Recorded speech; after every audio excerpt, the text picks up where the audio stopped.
아멘. 할렐루야. 우리 서로 좀 인사를 나누겠습니다. 감사의 계절입니다.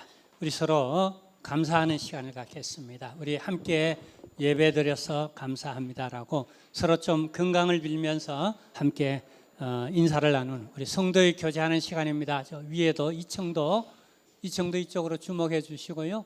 네, 할렐루야. 네, 할렐루야. 반가워요. 오늘은 전반기를 하나님의 은혜 가운데 여기까지 지나온 걸 또 한 번 또 매듭짓고요.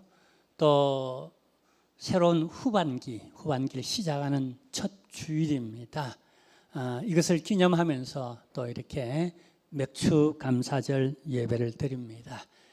감사가 여러분 가정과 인격과 또 그리고 여러분의 모든 생활 가운데에 또 인간관계 가운데에서도 넘쳐나는 역사가 있기를 바라고요. 이 맥주 감사절을 성경과 유대인 역사 가운데에 여러 가지 다른 명칭으로, 그러니까 한 절기인데 대여섯 개의 절기가 통합되어서 함께 지켜왔어요. 먼저는요, 이 맥주절을 77절이라고도 불렀습니다. 그래서 77절 절기를 지켰어요. 이게 왜 77절이냐 하면은 6월절 지난 기 시작해서 7주니까 77이 49, 그리고 그 다음날 그게 77절이라고 해서 큰 절기, 페스티벌을 축제를 했어요. 민족적으로 우리나라의 추수감사절처럼, 추수절, 그 추석처럼 말입니다. 그리고 또 이날을 오순절이라고 불렀습니다. 여러분, 오순절이라는 말은 많이 들어봤죠. 영어로는 그 이제 헬라 원어에서 따와서 펜타코스트, 10이라는 그런 뜻입니다. 왜냐하면 77절 지난 그 다음 날이니까 77이 49, 50이니까 5번의 순이란 말은 열이라는 뜻입니다. 오순절이라고. 특히 이 오순절은 순복음교단, 그 순복음교단을 국제적 명칭으로 펜타코스트라고 말합니다. 오순절 교단, 10이라고. 그러면 국제적으로 어디 나가든지 당신 어느 교파요? 나는 펜타코스트 교파의 목사라 그러면 오순절 순복음교회 목사다라고 이렇게 자기를 소개하는 경우를 자주 만납니다. 어쨌건 현대에도 이 오순절 교단, 그 왜 의미를 많이 두느냐 하면은요, 성령께서 바로 이날에 임했기 때문에 그렇습니다. 우리가 아는 대로 마가의 그 다락방에 여러 날이 있었는데 예수님께서 그 날과 그 시를 정하지 않고 다만 조만간에 너희가 성령 받을 것이라고 말씀만 하시고 성천하셨는데 언제 임하셨죠? 바로 이 오순절 날, 이 맥주 감사절 날에 성령께서 임하셨어요. 그래서 현대적 여러 교파들에서는 이 오순절을 크게 의미를 두고 지키기도 합니다. 그 다음에 유대인들은 이날을 수확절이라고 그렇게 일컫기도 하였습니다. 왜냐하면 이때 보리와 밀을 수확하는 계절이기 때문에 그렇습니다. 우리나라도 이 계절에 지금 보리, 밀, 그리고 하지 감자, 그 다음 고추, 오이, 그 다음에 토마토 뭐 등등 이런 것들을 거두는 그런 계절이기 때문에 수확절로도 페스티벌을 하기도 했고요. 또 하나는 토라절이라고도 일컫습니다. 이게 좀 생소하겠지만 토라라는 말은 히브리어인데 우리나라 말로 번역하면 이게 바로 율법이라는 뜻입니다. 광야에 들어와서 시내산에서 이 회중들이 머물러서 기도하며 하나님의 말씀을 기다리고 있을 때에 하나님께서 시내산에서 모세에게 십계명을 주셨습니다. 바로 이 율법을 받은 날, 그날 바로 이 토라의 날이다라고 이들은, 유대인들은 지금까지도 이 토라절, 바로 이 날에 아주 큰 행사로 지키고 있습니다. 그 다음에 또 하나가 바로 초실절입니다.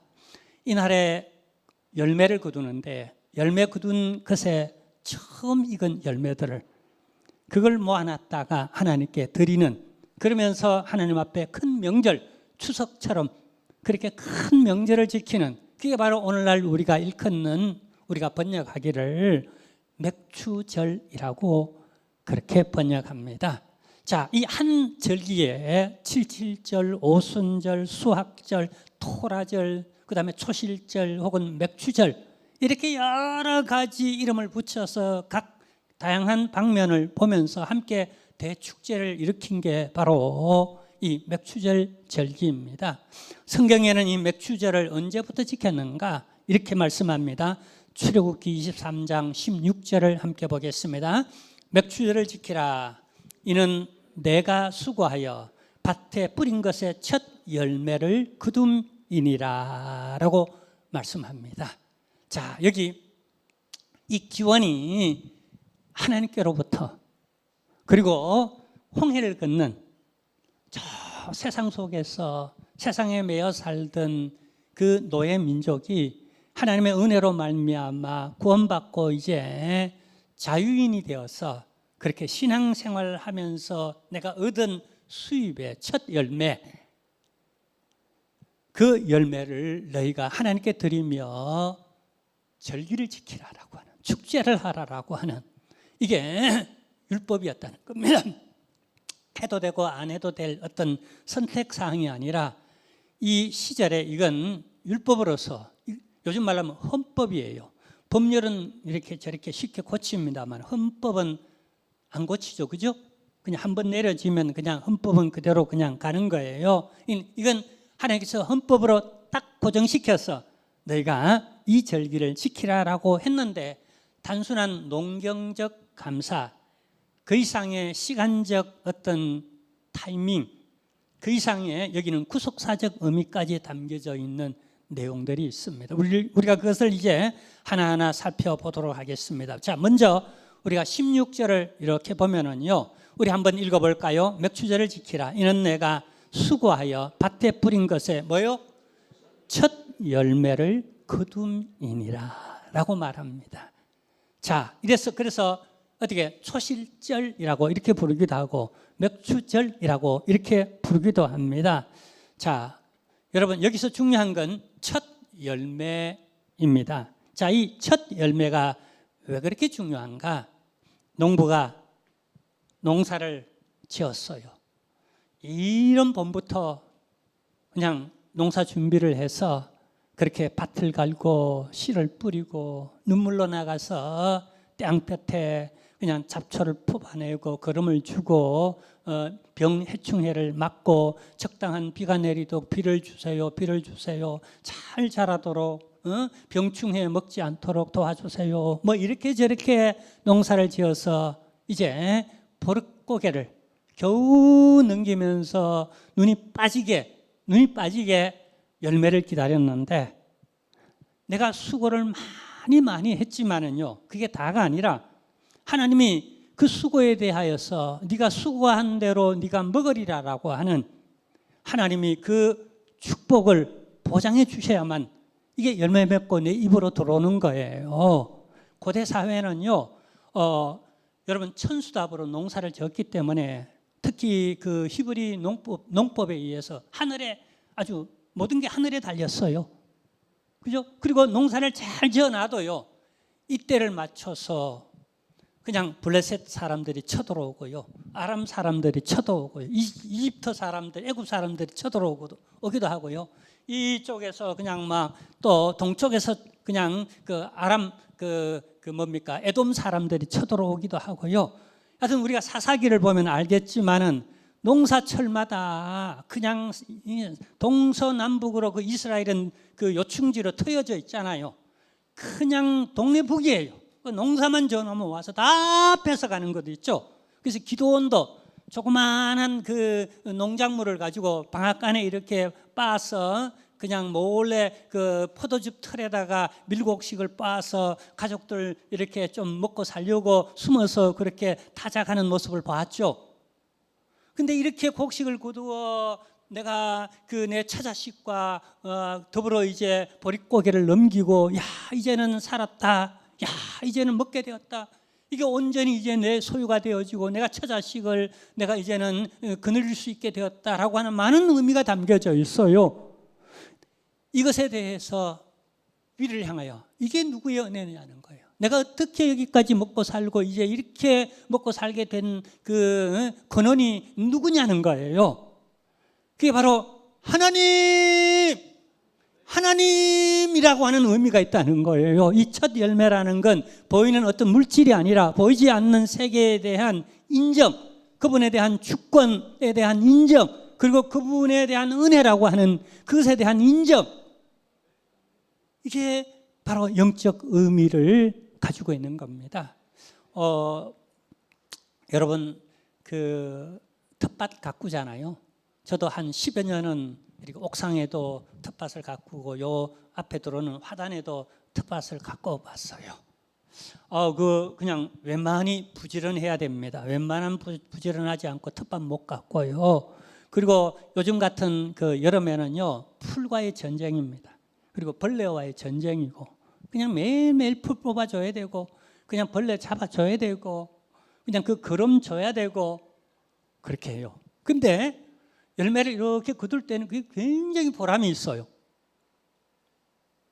농사 안 지어봤다고요? 아니, 농사 지어봐야 좀 인생의 얘기가 좀 서로 통할 텐데. 저는 이 그 텃밭을 가꾸고 농사를 지으면서 내가 이 목회랑 비슷하다는 이런 생각이 들었어요.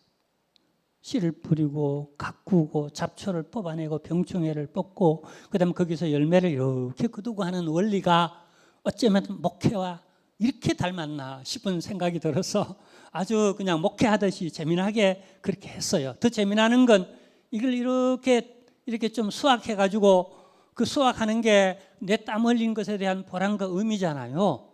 그래서 어떤 때는 목회자가 가장 여러분 낭망하는 때가 있습니다. 시험 드는 때가 있습니다. 어떤 때인지 아세요? 내가 이렇게 열심히 말씀을 전하는데, 내가 이렇게 그를 위해 기도하는데 저 사람은 왜 변화되지 않을까? 라고 싶을 때 그 허무감 때문에, 의미 없음이라는 것 때문에 많이 마음이 상심될 때가 있습니다. 그러나 내가 아무리 힘들고 어려워도 부모가 아무리 힘들고 어려워도 자식이 건강하고 공부 잘하고 또 효성스럽게 믿음 있게 잘 자라면 힘이 저절로 솟죠. 그러듯이 농부는요, 아무리 수고하고 땀 흘려도 이 수확철에 그 거둔 것의 의미, 그 보람을 열매에서 찾습니다. 근데 그렇게 얻은 그 내 보람과 그 의미를 첫 열매, 그 첫 열매를 하나님께 드린다는 건 굉장한 의미를 가지고 있어요. 이 의미를 하나님이 너무 잘 알기에 너 그렇게 수고하고 땀 흘린 그 첫 열매, 처음 것을 내게 드리라. 그러면서 즐거워하며 기뻐하며 축제하라. 하나님이 그렇게 하셨어요. 왜 그렇게 하셨을까요? 그것은 우리의 의식의 우선순위, 삶의 중심의 우선순위, 신앙의 우선순위가 누구에게 있어야 하느냐 하는 것을 하나님이 그러고 싶어 해요. 하나님은 2차적인, 부차적인 그런 어떤 찌꺼리 그런 분이시기를 원하지 아니하시고 우리 삶의 첫 번째이기를, 내 인생의 하나님이 첫 번째이기를 원하세요. 그래서 하나님은 우리에게 첫 열매가 있도록 하세요. 여러분, 모든 첫 열매면, 이 첫 열매는 사실은 곡식의 첫 열매만 아닙니다. 이따 나중에 제가 성경 구절을 보여드리겠습니다만은요, 모든 양, 소, 심지어 장자, 사람에 이르기까지의 모든 첫 것은 내 것이니라라고 하나님의 그 소유권을 하나님께서 선포합니다. 내 거야. 누구 거라고요? 마인. 나 거가 아니라 누구 거예요? 로드십. 주님의 것입니다라고 하나님 당신의 주권을 드러내셨어요. 누구 건지 아니? 근데 주셨어요. 감사하잖아요. 그 가운데 일부를 우리가 못 드릴 일 없지 않습니까? 그리고 하나님은 그 사람을 저주하시겠어요? 안 되도록 하겠어요? 그 곡식을 못 먹도록 하겠어요? 아니에요. 이 맥추절을 지키는 날까지 하나님은, 이게 형식화되지 않고 타락하지 아니한 그날까지 하나님은 축복하셨어요. 먹고 남고도 남고 구워 주며 베풀며 그냥 마음껏 이웃 구제하며 할 수 있도록 넘치도록 하나님은 주고도 또 주셨어요. 그러니까 언제 여러분 이것이 못하게 되어졌는가? 이스라엘 역사 가운데 못하게 되진 때가 있었어요. 그 나중에 보겠는데요. 언제인지 아세요? 그것이 형식화되어지고 그게 타락해져 버렸을 때, 절기가 형식화되어지고 타락해져 버렸을 때에 나라가 망했어요. 그리고 이 절기를 지키지 못했던 때가 수십 년 동안 지키지 못했어요. 얼마나 고통스러웠겠어요.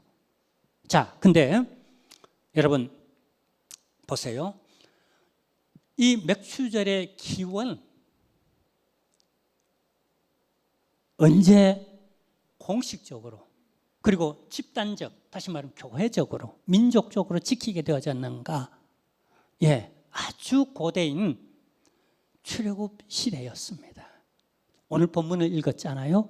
자, 우리 그리고 구체적으로 함께 지켰던 때를 보면은요, 여호수아서에 가장 분명하게 나옵니다. 한번 보겠습니다. 여호수아서 5장 10절에서 12절 내용을 보면은요, 이스라엘 자손들이 길갈에 진쳤고 그달 14일 저녁에는 여리고 평지에서 유월절을 지켰고 그 유월절 이튿날에 그 땅에 소산을 먹되 그날에 무교병과 볶은 곡식을 먹었더니 그 땅의 소산물을 먹은 다음 날에 만나가 그쳤으니 이스라엘 자손이 다시는 만나를 얻지 못하였고 그 해에 가나안 땅의 열매를 먹었더라라고. 자, 그 해에 가나안 땅의 열매를 먹었다라고 하는 말의 의미. 자, 이 말은요, 이미 광야 시절에 우리 아까 우리가 출애굽기서를 통하여 하나님은 헌법적으로 토라에 규정하셨습니다.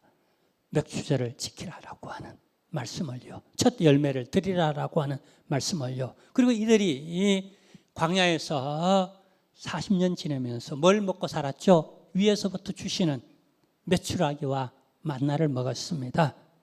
자, 근데 그 맛있고 그 달콤한 메추라기와 만나였지만은 한계가 있었습니다. 여러분, 이것의 목적이 뭐냐면 전적으로 우리 인생은 광야 생활을 하는데 하나님의 은혜로 살아간다는 걸 체험하게 만들었어요. 40년이면 충분했습니다.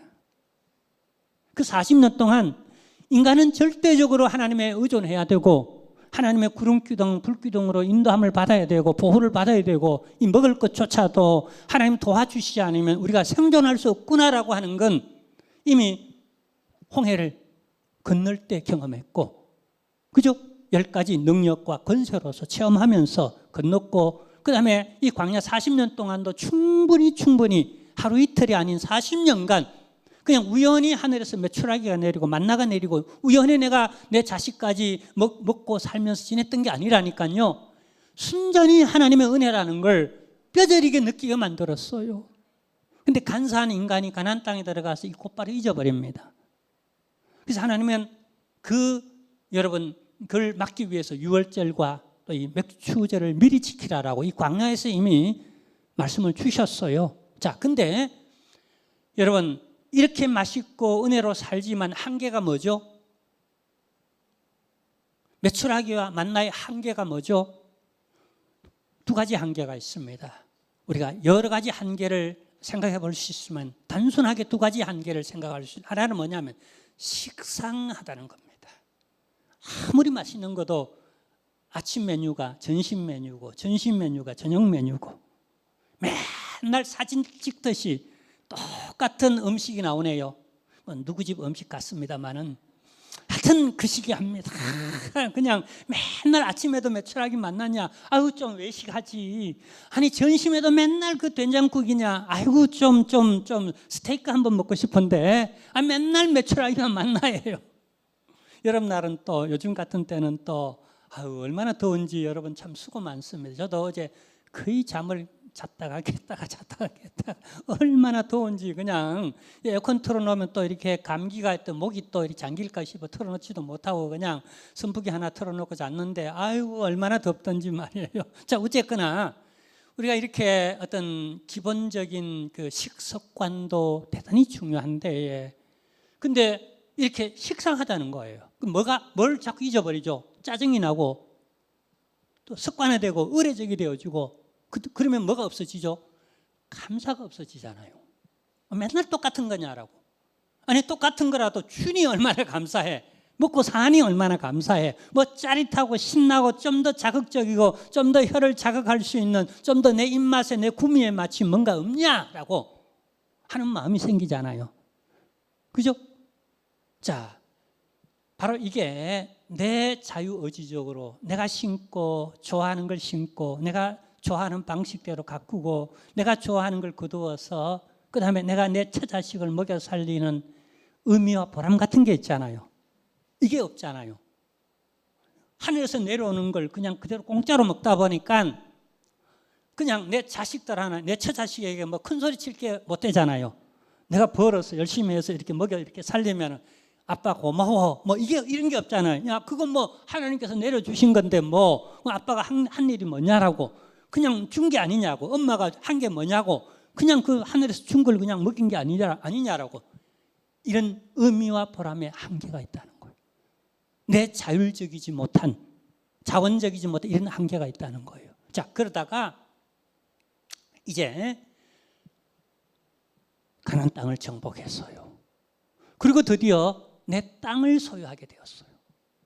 어마무시한 그 땅을 전부 다 골고루, 한 사람도 그냥 이스라엘 백성이라면 자기 기업들이 다 생기겠어요. 집도 생기고 밭도 생기고, 그 다음에 거기다가는요 드디어 내가 먹고 싶은 걸 마음껏 심는 거예요. 오이도 심고, 내가 오이를 좋아하면 오이를 더 많이 심고, 수박을 좋아하면 수박도 심고, 보리를 좋아하면 보리도 많이 청보리를 심고, 그 다음에 또 밀을 좋아하면 밀을 심어가 빵을 만들어 먹기도 하고, 뭐 등등, 뭐 그냥 올리브 나무를 심어 기름을 짜기도 하고, 포도나무를 심기도 하고, 뭐 등등 내 자율적으로 내 의지대로 내가 심어요. 그리고 내가 열심히 가꿔요.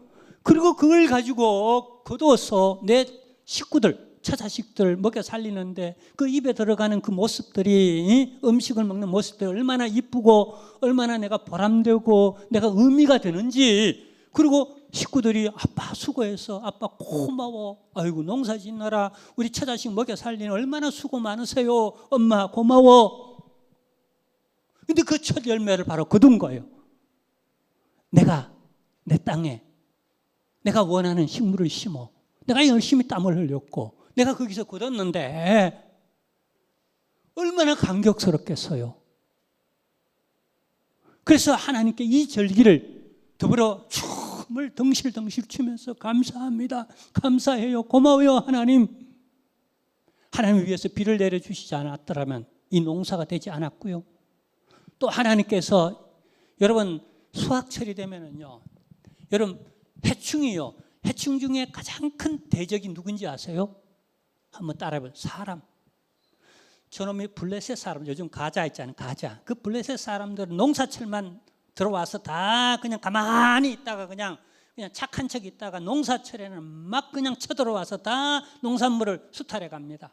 저 북쪽에서도 아람 나라가 쳐내려와서 또 농사철에 오면 다 또 뺏어가 버립니다. 저쪽에서는 또 에돔 족속들이 와서 또 이 밑에서는 이집트 족속들이 올라와서, 여하튼 그냥 동서남북으로 이스라엘 땅은 여러분 요충지잖아요. 광활하게 펼쳐진 그런 어떤 뭐 산맥이나 강으로 어떻게 막아진 곳이 아니라 막 어디선지 쳐들어와서 막 뺏어가잖아요.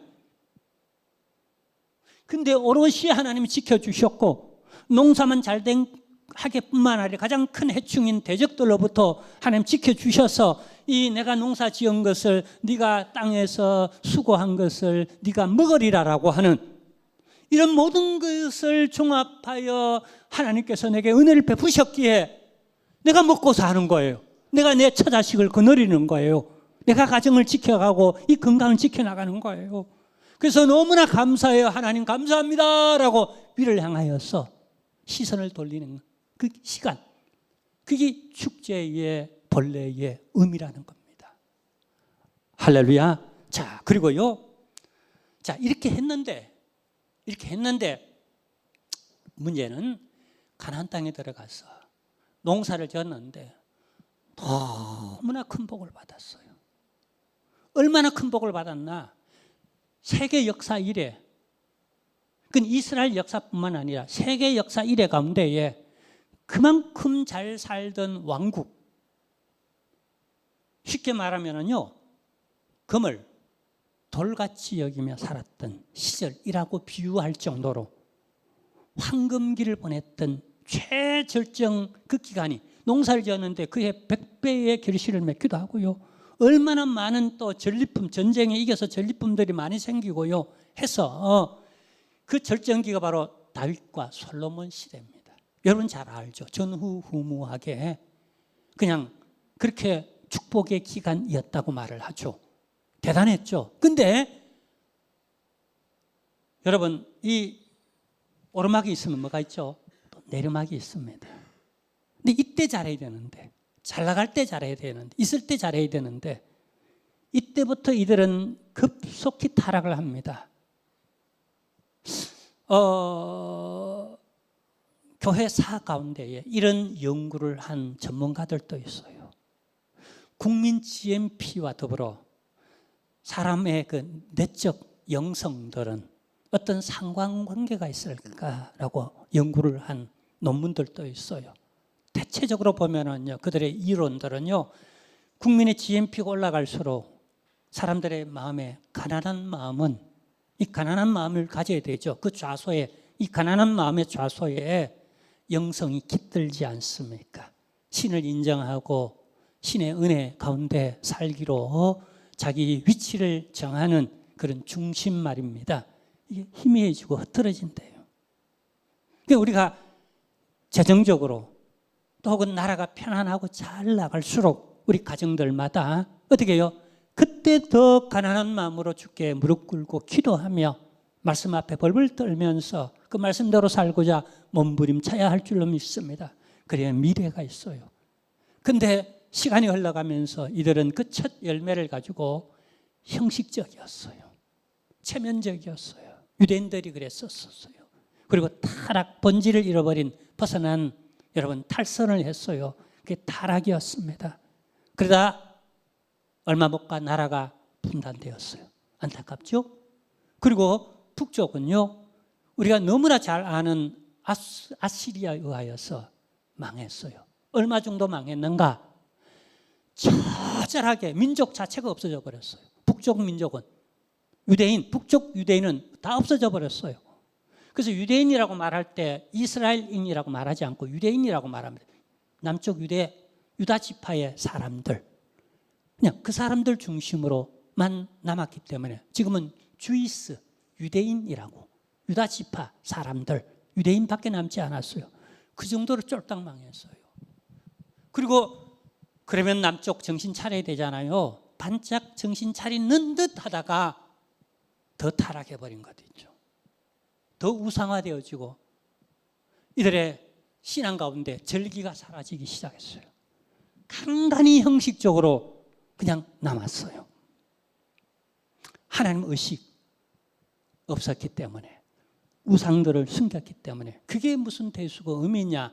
이게 뭐 하나님이 주신 은혜로 우리가 살아가냐? 하나님 주권의식, 하나님 은혜의식들이 사라진 거죠. 첫 열매들인 의식이 역시 겨우 형식적으로 남아 내려왔던 거죠. 그러다 남쪽도 우리가 너무나 잘 아는 바벨로니아 유수 멸망당하여서 1차, 2차, 3차, 4차로 그렇게 끌려가 버립니다. 역시 민족 자체가 망해버리는 겁니다. 다 죽일 판인데 이들의 정책이 여러분 하나님의 주권적 역사에 의하여서 이스라엘 백성들을 역사에 남겨놓고 구속사의 대를 이어가기 위해서 이들 하나님이 그루터기를 남겨놓도록 했어요. 죽이고 없애버리고 그리고 나머지 쓸만한 사람들은 끌어다가 바벨론 유수를 시킨 거예요. 일 시켜 먹으려고, 종살이 시켜 먹으려고 데려간 거예요. 근데 이들이 끌려가서 보니까 깨닫게 되어지는 거죠. 뭘 깨닫게 되어지죠? 하나님을 재발견합니다. 아, 하나님이셨구나. 하나님 때문에 우리가 살았구나. 그렇게 다윗 시대에, 솔로몬 시대에 천하를 호령하며 세계에서 가장 어떤 그런 나라였구나. 우리가 그때 그렇게 잘 먹고 잘 살았는데 왜 우리가 하나님 은혜를 몰랐을까? 우리가 하나님이 우리를 떠나가자 우리가 이렇게 망했구나. 온 열방이 우리가 웃음거리가 되었구나. 야, 이제 우리 하나님께로 돌아가자. 그리고 그때야 드디어 주일 지키는 개념, 그 다음에 절기 지키는 개념이 들어오기 시작했어요. 그러나 지킬 수 없었어요. 이 포로기 70년 동안 그들이 소유를 얻어야 뭘 하죠. 첫 열매를 거둘 수 있어야 뭘 하죠. 당시 여러분 종들은요, 요즘 요즘 어떤 사원들 같은 노동자들 같은 이런 개념이 아니에요. 그건 인격이 아니었어요. 당시 노예들은 하나의 물건이었어요. 그냥 그들의 소유도 없어요. 내 소유도, 내 자식도, 내 생명도 내게 아니라 주인의 것이었어요. 이런 생활을 70년 동안 하니 뭔가 하나님 앞에 절기를 깨달았지만 지키고 싶어도 지킬 수 없었어요. 자, 지킬 수 없어지자 그제서야 그때가 좋았다. 야, 그것만 있다면 우리는 이제 제대로 이 절기를 지킬 거야. 이 주의를 제대로 지키고 이 축제가 얼마나 우리가 정말 행복한 축제였던지 그냥 전심으로 기뻐하며 이제 회복되면 그렇게 지킬 거야 라고 70년을 벼르다가 기적같이 이스라엘로 돌아왔습니다. 여러분, 당시에 바벨론에 의하여서 그 다음에 페르시아에 의하여서 바벨론 제국과 그 다음에 바사 제국과 그 다음에 페르시아 제국이 일어났는데 이 제국 가운데 멸망한 족속과 민족과 나라들이 수도 없이 많았습니다.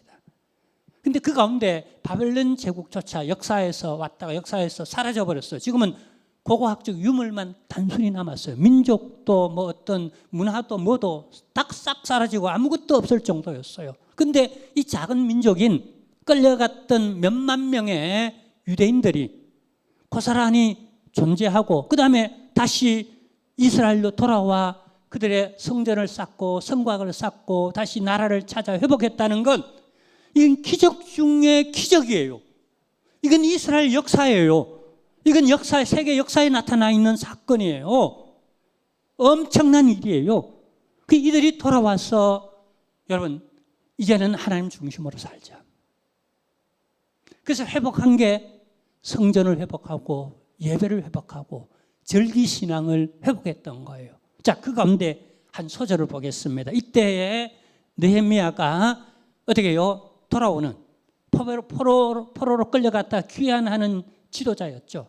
그 지도자가 느헤미야죠. 느헤미야서 한번 잠깐 이 장면을 보겠습니다. 자, 10장 35절에서 37절 함께 읽겠습니다. 해마다 우리 토지 소산의 만물, 자, 만물입니다. 만물 첫 열매죠. 각종 과목의 첫 열매를 여호와의 전에 드리기로 하였고 재결심하는 거예요. 원래 있었던 걸 이래 민족적으로 이 백성들이 돌아와서 재결단을 하는 겁니다. 또 우리의 맏아들과 사람이에요. 장자입니다. 장자. 맏아들과 들과 가축의 처음 난 것과 소와 양의 처음 난 것을 율법에 기록된 대로 우리 하나님의 전으로 가져다가 우리 하나님의 전에서 섬기는 제사장들에게 주고 또 처음 먹는 익은 미래 가루와 거제물과 각종 과목의 열매와 새 포도주와 기름을 제사장에게로 가져다가 우리 하나님의 전에 여러 방에 두고 또 우리 산물의 11조를 레위 사람들에게 주리라 하였나니. 아멘.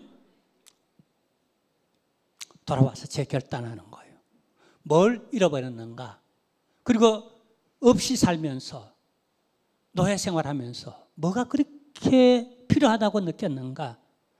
이 부분도 있었다는 걸 이렇게 기록하고 있습니다. 자, 여기 19절을 보면은 오늘 본문으로 돌아와서 19절을 보면 이렇게 말합니다. 내 토지에서 처음 거둔 열매에 가장 좋은 것을 가져다가 너희 하나님 여호와의 어디 드리라라고요? 무엇을요? 가장 좋은 것. 이걸 유의해 볼 필요가 있습니다. 왜 가장 좋은 것을 드리라고 말했죠? 농부가 농사를 짓습니다. 근데 보통 농부는요, 제일 좋은 걸 먹을까요? 제일 하품을 먹을까요? 제대로 된 농부는요, 전문가 농부는 제일 하품을 먹습니다. 상품은 뭐 하게요? 팔려고요. 그게 농부입니다. 상품 자기 안 먹습니다. 근데 진짜 상품이 있습니다. 요 상품은 농약도 안 치고요. 유기농으로 하고요. 요 상품은 진짜 애지중지 지켜보면서 그냥 기도하면서 키우는 요 열매가 있어요. 그 열매는 누구 줄까요? 도시에 나가 있는 내 자식놈들 주려고. 우리 자식들 그 마음 알아야 됩니다. 뭔가 시골에서 올라올 때에 그 마음 알아야 돼요. 이게 얼마나 귀한 건지를 알아야 됩니다. 그냥 단순히 물건이 아니에요. 그 부모의 마음이 거기에 담겨져 있는 거예요. 우리 하나님 하물며 우리의 마음이 하나님을 향하여 어떤 마음이어야 할까요? 왜 하나님 첫 열매를 내게 달라고 했겠어요? 하나님은 물질이 아닙니다. 그거 하나님 먹지 않습니다. 누구 주죠? 하나님 전에서 하나님의 일을 하는 제사장들이 먹으라라고 제사장들에게 줍니다. 하나님은요. 근데 그걸 누가 받습니까? 하나님이 받는 거예요. 근데 왜 하나님은 그렇게 하도록 합니까? 보이지 않는 하나님이지만은 누가 먹기는 누가 먹어요? 보이는 제사장들이 먹어요. 그렇지만 하나님이 왜 이렇게 더 하나님께 드리라고 왜 하나님 그걸 또 받습니까? 그건 성도들의 회중들의 이스라엘 백성들의 마음을 받기 위해서 그렇습니다. 제가 목회하면서요 여러 가지 경험들을 하지만은요 그렇더라고요. 여러분 이 교회를 누가 더 많이 사랑할까요? 아니 여러 가지 이 교회에 만약에 시험거리가 있고 환난거리가 있더라도 누가 가장 늦게까지 기도하며 늦게까지 충성하며 늦게까지 직분을 지키며 늦게까지 누가 그렇게 이 교회에 오래 남을까요? 제 경험상 다 떠나서 그렇더라고요. 가장 많이 이 교회를 위해 헌신한 사람. 그래서 성경 구절이 이 본문을 묵상하면서 생각났는데요. 네 물질이 가는 곳에 네 마음도 있느니라라고. 네 가장 좋은 것 바로 첫 열매가 누구를 향했는가? 그곳에 네 마음도 있느니라. 그것이 하나님이면 너무 좋겠습니다. 너무 좋겠어요. 저는 목회를 이 교회 37년여 담임 목사해 오면서 하나님께 드리는 게 너무 즐겁고 너무 기뻤습니다. 너무 행복했고 그게 의미였습니다. 우리 아내 지금 결혼 40년쯤 됩니까? 40년쯤 되는데 어떻게 만나서 또 이렇게 서로 교제를 한 1년 동안 했거든요. 물론 그 1년 동안 서로 바빠가지고 만난 건 한 10번 정도 만났으니까 주로 뭐 편지로 왔다 갔다 하고 뭐 그랬었는데 어쨌거나 이렇게 몇 번 안 만나고 이렇게 묻는 과정 속에서 첫 봉급 이제 고등학교 교편생활 했잖아요. 아내가요. 첫 봉급 어떻게 했느냐라고 하는 얘기가 나오다 보니까 그게 첫 열매라고 하나님께 다 드렸대요. 제가 우리 아내 얼굴이 예뻐서 결혼한 게 아니라 그 마음이 예뻐서. 물론 얼굴도 예쁘죠. 제가 안 예쁘다 그랬다가 오늘 뭐 그냥 저녁 때 아주 그냥 저녁이 험할지 모릅니다. 자 어쨌거나 하여튼 그 왜냐하면은 제가 그때에 신학교 막 들어갔어요. 85년도 신학교 들어갔거든요. 신학대학원 들어갔어요. 대학은 일반 대학도 아니고 신학대학원 들어갔는데 제가 작정하기를 1년은 첫 열매로 나 자신을 하나님께 드린다. 그래서 나 사례 못 줄 곳 개척교회 너무 힘든 개척교회라서 내게 1년 동안 사례 못 줄 교회를 물어 찾았어. 그 교회 찾아갔어요. 그게 바로 쌍문동에 있는 교회인데 그래서 제가 사당동에 원래 살았는데 차 3번을 갈아타고 이 쌍문동까지 왔어요. 거기 살다가 보니까 쌍문동에 사는 제 아내를 만났어요. 물론 내가 다니던 그 교회 나온 게 아니라 여기 염강교회 출신이니까요. 그리고 아버지가 용문에서 목회를 하니까 그 교회 가서 또 이렇게 교사 생활하면 그 고등부 또 그 아이들도 가르치면서 또 뭐 그 교회 섬기면서요. 등등 여러분 저는 이렇게 생각합니다. 그게 내 일생 쭉 살아오면서 여러분 요즘은 그렇게 제게 묻는 친구들이 없지만은 처음에 신학교 가니까 우리 대학 동기들이 나를 이렇게 쳐다보는 눈길이 척은지심으로 나를 이렇게 바라보는 그 눈길이 이렇게 느껴지는 것 있죠. 너 어쩌다가 목사 됐니? 신학교 가니? 앞으로 목사 되면은 너 어떻게 무슨 재미로 네가 살 거니? 그러면 내 마음속으로 제가 이렇게 늘 말하죠. 뭐라고요? 제가 예전에도 얘기했는데 한번 따라해 볼까요? 니네들이 개맛을 알아. 자, 저는 적어도 이렇게 생각합니다. 우리 예수 믿는 사람들은요, 의미와 보람으로 살잖아요. 이게 의미 있다고 생각하면, 이게 보람 있다고 생각하면 내 목숨이라도 던지잖아요.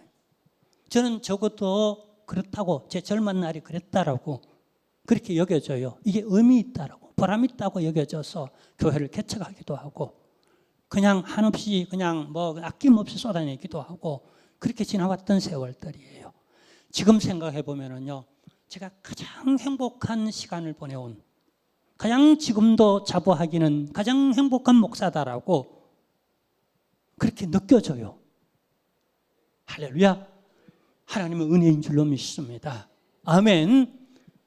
여러분 행복하시길 바랍니다. 여러분 의미와 보람으로 사시는 여러분 되시길 바랍니다. 여러분 하나님께 마음 가 있기를 원합니다. 하나님 그 마음 받으시기를 하나님 원하고 있다고요. 그게 바로 첫 열매의 의미, 여기 오순절의 의미이자 하나님이 오순절에 가장 큰 선물을 줬잖아요.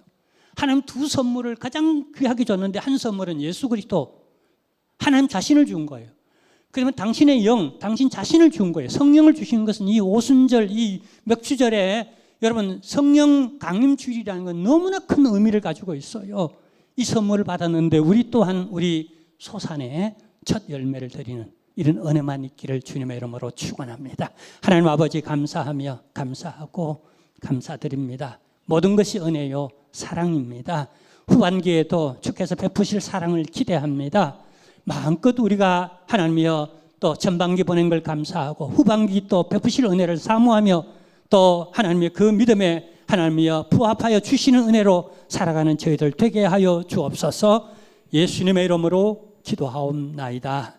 아멘. 할렐루야. 우리 다 같이 일어나셔서 찬송가 3